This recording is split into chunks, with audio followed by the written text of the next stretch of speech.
کیا خوبصورت جملہ امام نے شاہ فرمایا، فرماتے اختبروا شیعتی بخصلتین المحافظۃ علی اوقات الصلاۃ والمواساۃ لاخوانہم بالمال فإن لم تکونا فاعذب ثم اعذب۔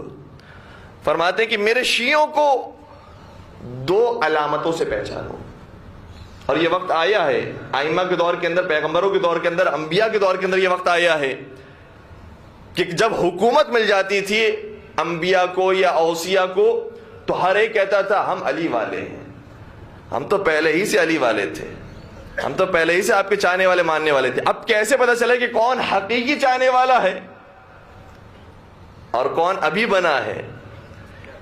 امام نے بیان فرمایا کہ دو علامتوں کے ذریعے پہچانو کہ کون پرانا علی والا تھا۔ فرمایا دو علامتوں سے میرے شیعوں کو پہچانو، المحافظۃ علی اوقات الصلاۃ، اگر تمہیں وہ آدمی نماز کے وقت کی پابندی کرنے والا ملے جان لو کہ وہ میرا ہے، والمواساۃ لاخوانہم بالمال، اور مال کے ذریعے اگر اپنے بھائیوں کی مدد کرنے والا ملا سمجھ جاؤ یہ علی والا ہے۔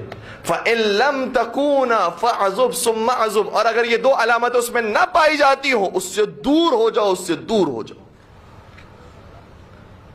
جب علی حکم دے رہے ہیں دوسروں کو کہ دور ہو جاؤ تو کیا خود علی اس حکم پر عمل کرنے والے نہیں ہوں گے؟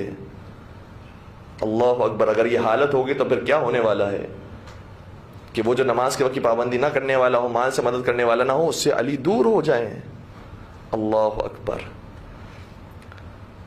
تو بس میں بہت ساری باتیں کو چھوڑتے ہوئے نماز کے صرف ایک نقطے کی طرف انسان توجہ رکھیے، اول وقت کی نماز کو فراموش نہ کریں۔